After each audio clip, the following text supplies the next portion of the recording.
Hi, I'm Meghan Nowland. I'm a certified professional midwife at the Cincinnati Birth Center. And I'm Christina Klasmeier. I'm a certified nurse midwife at the Cincinnati Birth Center, and we are going to talk to you about your postpartum instructions for yourself and your baby today. First of all, baby sleep. Your baby's first sleep period may be up to 4 hours. After that, your baby should be awake to nurse every 2 to 3 hours. The American Academy of Pediatrics recommends that babies be put to sleep on their back to reduce the risk of sudden infant death syndrome. However, in the first 24 hours, it's normal for your baby to be coughing up mucus and spitting up. In order to prevent choking, we recommend that your baby be put to sleep on their side. You can prop the baby up with rolled up blankets. Another thing that's interesting about the side sleeping is that in the studies that were done that showed that back sleeping was safer for babies, they considered side sleeping to be in that category for back sleeping. Make sure your baby's close to you while sleeping. If your baby becomes listless, lethargic, or difficult to wake, contact your midwife using the 24-hour urgent on-call number. When we look at breastfeeding your newborn should breastfeed every 2 to 3 hours, usually for a minimum of 10 minutes. Within that 24-hour period, baby can have 1 4-hour period where baby is asleep, and that is fine. And if your baby would skip 1 feeding, that can be normal. But if your baby skips 2 feedings, you definitely would want to contact us at the emergency number. Your breasts will produce enough colostrum for the first few days. This is the perfect food for your baby. This will include antibodies to keep your baby protected from infections. Your baby does not need anything else besides colostrum and breast milk. Once your breast milk comes in, this will include water. Do not give anything else to your baby, like water or honey or anything else by mouth. You will want to wake your baby up if baby has slept more than 3 hours to feed your baby.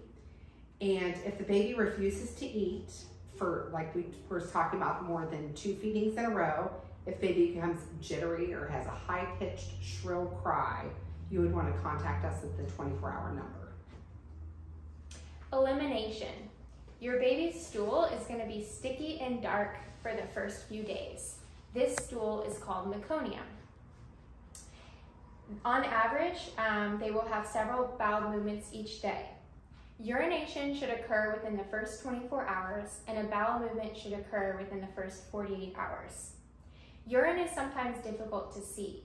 If you have the diapers that don't have the indicator strips on them, or you're using cloth diapers, you can place a strip of toilet tissue or Kleenex to help be able to visualize the urine more easily. If your baby has not urinated within the first 24 hours, or had a bowel movement within the first 24 hours, notify your midwife. We would like to help you know how to care for your baby's skin. You can use olive oil, coconut oil, or any other unscented, non-mineral based oil on your baby's skin. It can be especially good to put some of that on the baby's bottom, because when the baby has the meconium bowel movements, they're very sticky and they can be hard to wipe off the baby's bottom. So that will make it easier to clean your baby after a bowel movement. We also encourage you not to use any powders or any kind of like aerosols around the baby, because that can irritate the baby's lungs. The baby's hands and feet can be blue for up to the first 24 hours. But after that, if you notice the hands and feet are blue, you definitely would want to reach out to us. And at any time, if you notice there's any other blue markings around the baby's skin, mucous membranes, you would want to call us on the 24-hour emergency number, or also at any time if you're extremely concerned about your baby, you can always call 911. Cord care. Keep the diaper folded under the cord and do not put anything on the cord. The cord will dry off on its own, and it usually falls off in 3 to 5 days. There might be a slight odor as the cord dries and decays. If the cord starts to smell rotten, or the belly has streaks of redness coming from the cord area, contact your midwife. Especially in the first 24 hours, baby can have a little bit of trouble maintaining their temperature.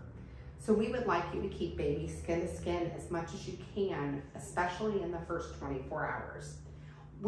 If you are concerned that your baby is too cool or too warm, you can take the baby's temperature underneath their arm, and baby's temperature should be between 97 and 99 degrees. If the baby is too cool or too warm, adjust the baby's clothing appropriately. If baby is too cold, you can also put baby skin to skin. You should recheck the temperature within 30 minutes and it should return to the normal range. If it does not return to the normal range, call us at the emergency number right away. And if you would begin to notice a constant rise and fall in your baby's temperature, this is also concerning and you should reach out to us through the emergency number. It's normal for your baby's breathing to be irregular. Signs of difficulty include nasal flaring, chest retractions, where you see the abdomen pulling in and you notice that your baby has to work very hard to get air, grunting with breathing, usually with the exhale, like, or breathing very fast. Normal breathing rate is 30 to 60 breaths per minute, but you have to count for the entire minute because sometimes they have shorter periods of fast breathing and sometimes slower breathing as they're learning to breathe. So you must count for that full 60 seconds. Next thing we're going to talk about is jaundice. Jaundice is not normal in the first 24 hours. However, after 24 hours, most babies are going to get some level of jaundice. You often might notice your baby's nose becomes just a little bit yellow when you push in, and you can see a little bit of a yellow tint. If you begin to notice yellow below the baby's nipple line, or if the whites of the eyes become yellow, you would want to reach out to us through the emergency number. To help prevent jaundice, you can sun your baby. You can remove baby's clothes and place baby in direct sunlight for 3 to 5 minutes on each side twice a day. You can protect the baby's eyes and protect the baby from drafts during this time. If the weather is cloudy, especially if it's below freezing, you would want to place the baby in front of the window inside for 20 minutes, 2 to 4 times a day. And now we're going to talk about some newborn breastfeeding tips. First of all, make sure that you're comfortable. Use pillows for support. Next, help your baby feel comfortable and secure. Babies should feel secure when they're on their tummy. So you want to bring your baby nice and close, tummy to tummy position. Use lots of skin to skin contact, and if you need to use pillows to prop up your arms, do that. Make sure you bring your baby to you and not you to your baby, because otherwise you'll get shoulder pain. You can try making a nipple sandwich by placing your fingers under the breast and your thumb on top behind the areola to help make the latch easier for some babies and some moms. You can gently squeeze your fingers and thumbs slightly together to make the areola oblong instead of round. And you can push in towards your chest wall to make your nipple protrude further. You can also kind of aim the nipple towards the roof of the baby's mouth. Be patient. Your baby's learning this, and so are you. Wait for your baby's mouth to open into a wide gape. You may tickle or place your nipple on top of their mouth between their nose and their upper lip, and this will start a reflex on the baby, which will make them open up their mouth. Once the baby's mouth is open, they need to grasp a big bite of the breast, not just your nipple. They need to get some of your areola too to have a good latch. And some other additional tips on breastfeeding are, in the beginning, to avoid pacifiers and bottles, any kind of artificial nipples. These can make it harder for the baby to have a good latch. Early feeding, your baby right after birth will typically eat within the first 2 hours. And you want to have frequent feedings with your baby every 2 hours. These are essential to establish a good breastfeeding relationship. And then in the first few days, most people are going to breastfeed from both sides, and this will encourage your milk to come in.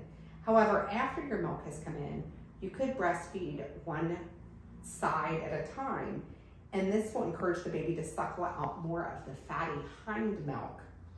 which comes at the end of the feeding. Every baby and breast is individual. Most babies are going to eat 8 to 12 times a day. And now we're going to talk about newborn basics. Expect an increase in wet diapers each day until the baby's about a week old, and then 7 wet diapers a day. So think about, you want to expect about 1 wet diaper the first 24 hours, about 2 wet diapers in the 48 hours, and so on until you have lots of wet diapers.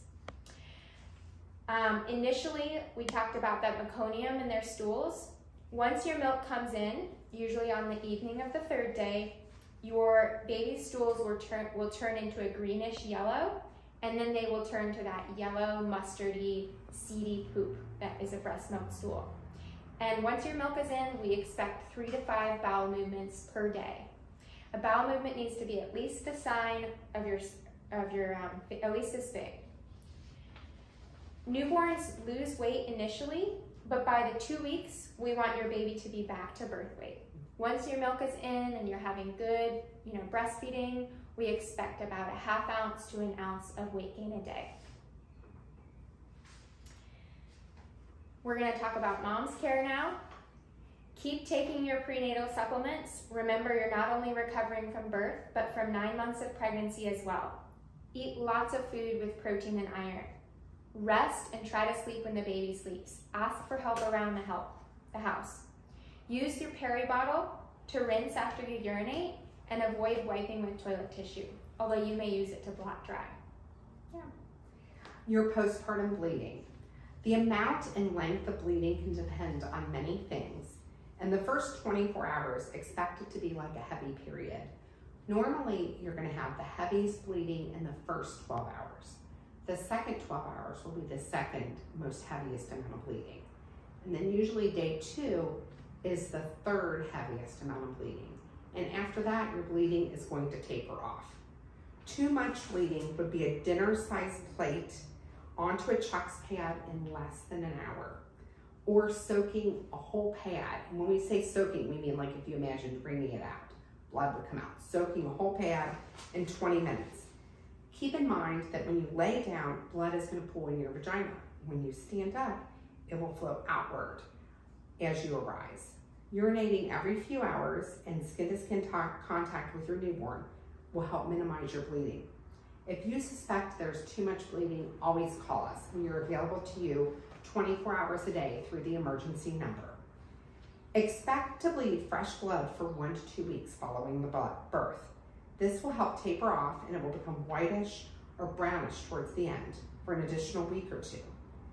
Nursing and resting will reduce postpartum bleeding. Sometimes between day 7 and 10, you might have a 1-day increase of bleeding, and this is where the scar where your placenta was is sloughing off at that point. Other warning signs to contact your midwife about would be temperature above 100.4, hot burning pain in your calf or thigh, or blurred vision, dizziness, or fainting. Yeah, and you can really use your bleeding as sort of a gauge of how your activity level is. So once your bleeding kind of starts to taper off, if you go out and you run groceries and you come back and your bleeding goes back to being bright red, red means stop, so that means rest, put your feet up, and try to take it easy the next day or 2. For you to do your to-do list in the first week after birth, call your pediatrician as soon as possible to schedule an appointment within the first 5 days. If you're going to circumcise your baby, call the doctor to circumcise. Schedule the newborn hearing screen, and then also check out the resources La Leche League Breastfeeding Support Group and online kellymom.com.